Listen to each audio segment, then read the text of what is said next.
The Jacksons are arguably the most successful music family of all time. All 9 Jackson kids had solo hits on the Billboard charts, but only 2 are still a household name. And I bet you can't guess which one actually beat Michael for the #1 spot on the R&B charts. In this video, we're gonna find out just how good Michael's brothers and sisters really were. Not as good as Michael, of course, but nobody was. What were their strengths? What were their weaknesses? And how successful was their career? And naturally, we gotta start off with the second most famous Jackson.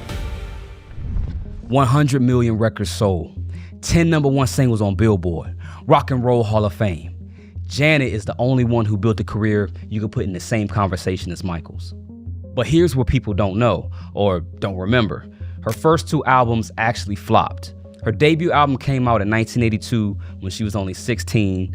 The album sold 250,000 copies that year, and her single Young Love peaked at 64 on the Hot 100. It wasn't bad, but with Joe Jackson as her manager, it wasn't the kind of numbers he was used to. 2 years later, she tried again. Her second album was called Dream Street, and it was produced by her brother Marlon, who we'll get to later.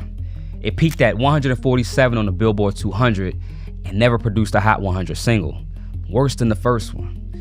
By 1985, Janet was 19 years old, and her career seemed like it was over before it even started. So she made a decision that changed everything. In 1985, Janet terminated all business affairs with her family. She walked away from Joe's management and hired an A&M executive named John McClain to take over her career. And John McClain introduced her to 2 producers who, at the time, nobody had ever heard of yet. Ladies and gentlemen, Jimmy Jam and Terry Lewis. They're incredibly talented, incredibly creative. So it wasn't just taking a Minneapolis sound, but also bringing the Jimmy and Terry feel to that, and me bringing my own little thing to it. It helped to create a sound of my own. Janet, Jimmy, and Terry recorded Control in just 6 weeks. It debuted at number 84, but it climbed to #1 and it sold 250,000 copies in 1 week, which was a record for a female artist at the time. It produced 5 top 10 hits on the Hot 100, and the album eventually sold 10 million copies worldwide. And then she did it again. Rhythm Nation 1814 was #1 on Billboard for 4 weeks straight. And then it did something that no album had ever done before. 7 top 5 hits on the Hot 100. Rhythm Nation is the only album in Billboard history to pull that off. Then in 1991, she made history again. She signed with Virgin Records for a contract that made her the highest paid musical artist in the world. And sources say that the deal was around $40 million. So Janet was and still is pretty damn good, but she did have some weaknesses. See, Janet never really had a powerful voice, which is probably her biggest weakness. In an era when Whitney Houston and Mariah Carey were blowing people away, Janet was never really gonna out-sing them. But Janet's strength was her breathiness and her sweet tone, which gave her this extra level of sex appeal. A lot of people feel that I'm sexy. I think that's a compliment. And Janet's biggest strength was the fact that she could outdance the singers with the big voices. Whitney could out-sing her, but Whitney wasn't gonna be doing a Rhythm Nation choreography in a military suit.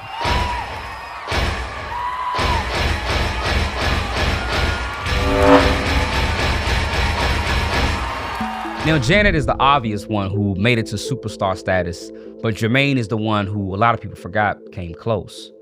16 charted singles on the Billboard Hot 100, a Grammy nomination, a decade of top 30 hits. He was the only brother besides Michael to build a real pop career. And for a few years in the early 80s, he was genuinely in the conversation. Jermaine was the second lead vocalist of the Jackson 5. His voice wasn't as powerful as young Michael's was, but he had this warmth and richness to his voice which helped to balance out some of the songs. His first solo single came out in 1972 called Daddy's Home, which hit #9 on the Hot 100 and actually sold 1 million copies. But then in 1975, the split happened. The Jackson 5 decided to leave Motown for Epic Records. They were fighting over royalties and they wanted creative control. But Jermaine stayed because he wanted to stay loyal to the owner of Motown, Berry Gordy. Plus, he was married to his daughter. So now Jermaine is alone at Motown with the solo deal, but the problem is now he's got to stand on his own 2 feet. But after the split, His first 3 solo albums, they all flopped. His choice to stay was looking like the worst decision of his career. But then, Stevie Wonder called. Don't wanna believe what they telling me. In 1980, Jermaine and Stevie Wonder made a record called Let's Get Serious. The record got Jermaine a Grammy nomination for Best Male R&B Vocal Performance. But the most surprising part, for 1 year, Jermaine actually took the top spot from Michael. In 1980, on the Billboard year-end R&B chart, Let's Get Serious was number 1, and Rock With You was number 2. But it didn't stop there. Through the early 80s, Jermaine kept charting with multiple hit singles. And in 1985, he helped produce Whitney Houston's debut album. But as pop and R&B music started to change in the early 90s, Jermaine wasn't able to evolve like Michael and Janet did. In 1992, his album You Said flopped completely, and his mainstream solo career had never recovered. So Jermaine's strength was his warm and silky tone, arguably the best singer after Michael in the group. Also, he developed music production chops, and most people forget, Jermaine was a hell of a bass player.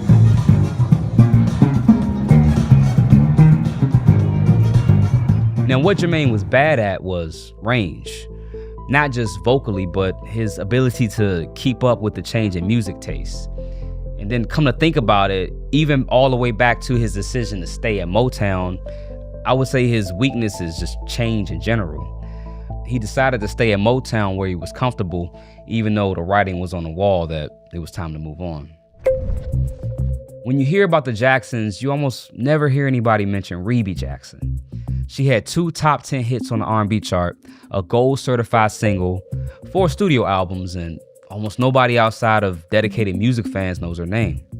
But what makes her career even more unique is she actually didn't want it. Rebe was the oldest, and she spent her 20s and 30s being a mother while her brothers became the most famous group in the world. But in 1984, she caught the Jackson bug and released her debut album. Why did it take you so long to get around to doing all of this?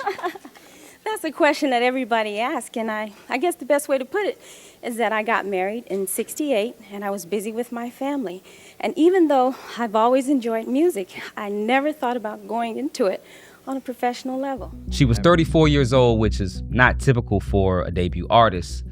But when Michael Jackson is your songwriter and producer, you can't lose. Her single Centipede hit number 4 on the Billboard R&B chart and number 24 in the Hot 100. Plus, it sold over 500,000 copies. She followed it up with Reaction in 1986, which hit number 16 on the charts. Then Are You Tough Enough in 88, with the single Plaything hitting number 3. So things were looking good for Rebe, but it was a little too late. She did one more album in 98, but by this time she was almost 50 years old, and a solo career just wasn't important to her anymore. And it's hard to say what Rebe's strengths and weaknesses are because I don't think she ever really wanted to be in the spotlight. She married her childhood sweetheart, she had 3 kids, and just wanted to live a quiet life. So I guess I would say her strength is being a wife and a mother. And I think that's just as valuable as being a pop star any day. LaToya Jackson was the first Jackson sister to go solo. She's probably known as the most unorthodox Jackson. Get your hands on a LaToya, and you'll never let go. She posed for Playboy. She married a shady businessman with ties to the mafia who coerced her into marriage. And she was the most outspoken about the family and things that happened behind the scenes. We always had to smile for the cameras whenever we were on television or taking pictures and pretend like we were this loving, perfect family. However, at home, it was quite different for us. As far as the music goes, the numbers from her early career are better than what most people remember.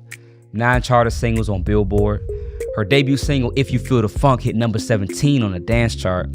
By 1984, LaToya had a top 60 Hot 100 hit and 4 charted R&B singles, which is actually more traction than most of her brothers had at the same point in their career. She was on her way to building her own music legacy, but then she left Joe's management and everything fell apart. It should have been the same story as Janet, but LaToya didn't hire a professional manager and 2 high-level producers who played with Prince.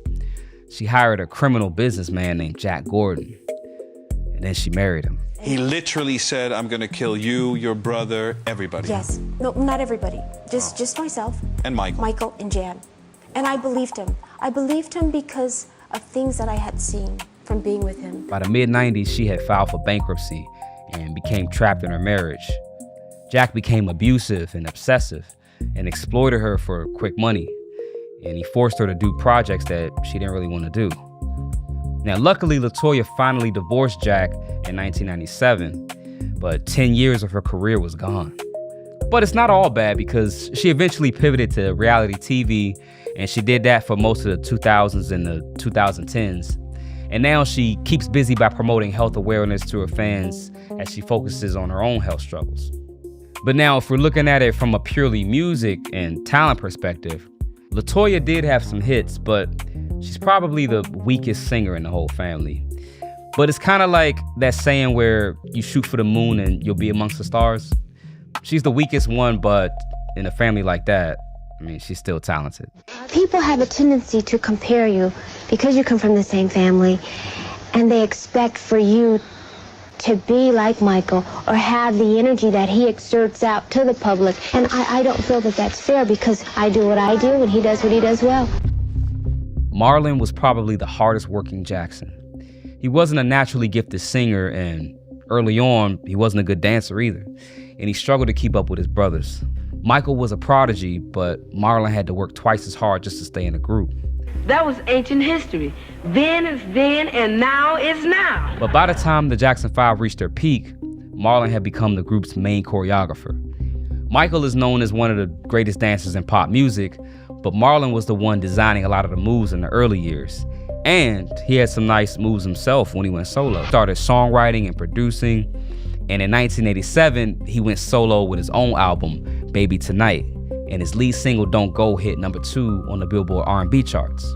Now, the album had a lot of hype, and he had a deal with Columbia Records, but in the end, the record only sold about 200,000 copies. And instead of following it up, Marlon just walked away from music. Now, sometimes he still tours with Jackie as the Jacksons, but his career as a solo artist, it never went past the hit single. If I had to live my life over, I will live it the same. You're endless. You see endless possibilities for you. That's for anybody in the world. It's your mind. Whatever you want to do. You see something you want to do, you can do it yourself. Now, compared to Michael and Jermaine, Marlon never really developed a high-level singing voice, but his biggest strength became his dancing. He became the third best dancer in the group, and in a family that includes Michael and Janet, it's pretty impressive.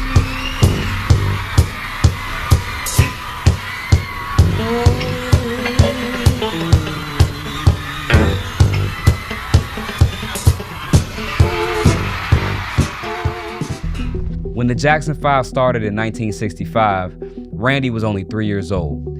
He grew up watching his older brothers on the sidelines, but the whole time he was still practicing. And by the time he was a teenager, he could play piano, percussion, bass, guitar. Randy did a lot of writing on their albums with Epic Records, and he got nominated for his work on the Triumph album. And in 1989, it was time to do his own thing. He wrote and produced all the tracks himself, and the lead single, Love You Honey, started gaining traction and hit #16 on the R&B charts. Now, Randy's band was signed to A&M Records, but there was one person standing in his way.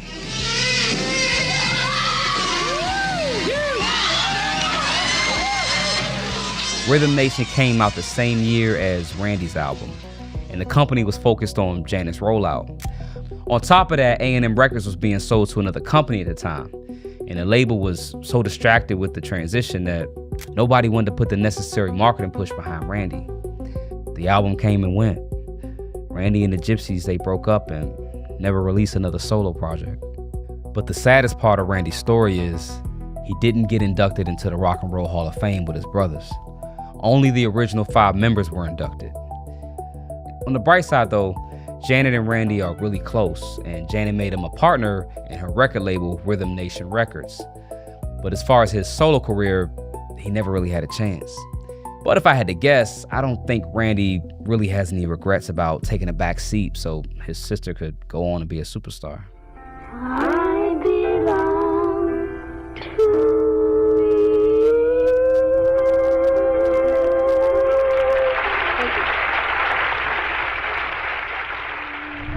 Tito Jackson was 10 years old, he got caught playing his father's guitar. He broke one of the strings.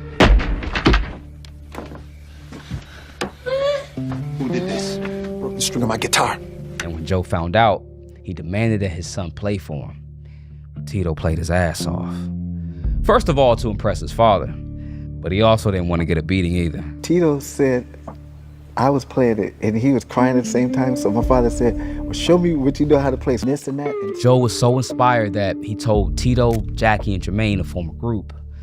Not only was the guitar Tito's strength, he eventually became a highly respected player in the blues world. For the next 40 years, Tito was in the group, on the tours, in the Rock and Roll Hall of Fame, but he didn't release a solo album. But by then, every Jackson had done at least one solo project, even Reby. Tito said that he wanted to focus on being a father and a husband, so he put off chasing a solo career. But one day, he was watching basketball and the commentators made some Jackson 5 jokes that pushed him over the edge. Well, listen, let's be realistic. The Miami Heat are Michael Jackson, Dwayne Wade, and a bunch of Tito Jacksons. They're not very good. Tito was probably one of the least influential of that group, would you say? But he's got the best name. Tito was in the back of the background sometimes. He one of the greatest group and the greatest group of all time. But it was Michael and Jermaine, then Marlon and Jackie, and then Jermaine? Tito was in the back. Jermaine, it was Michael Jackson. Little did they know, Tito was watching. And that's what finally got him in the studio. Tito Time came out in 2016. He was 63 years old, but the lead single Get It Baby with Big Daddy Kane hit number 20 on the adult R&B charts. The single did something else too. It was the record that completed the Guinness World Records for the whole Jackson family, the most siblings to have solo hits on the Billboard charts. In 2021, Tito released his blues album called Under Your Spell. And the feature list alone shows you how much respect Tito actually had in the industry, no matter what some retired NBA players had to say. But sadly, while he was working on his third album, Tito passed away in 2024 from heart complications. He was the last Jackson to go solo, but without Tito, we may have never known about the Jacksons at all. His solo career was short, but he was a great father and a damn good guitar player. Jackie Jackson was the athlete of the family. He really wanted to be a basketball player, so music was just a backup plan. But with Joe Jackson calling the shots, music was the only plan. Jackie had the lightest natural voice of the brothers and took on the falsetto notes. And he was a really good songwriter. He co-wrote Can You Feel It? He wrote Torture on the Victory album. He had songwriting credits on all the albums with Epic Records. But one thing he didn't have was much of a solo career. Jackie released his first solo album in '73 on Motown, but it never charted. And he wouldn't release another record for 16 years. In 1989, he put out his album Be The One, and the single Stay did hit number 39 on the R&B charts. But he never got the same attention as his brothers or his sisters. And the main thing holding Jackie back was the same thing that was his strength. But it only worked in the confines of the Jackson 5.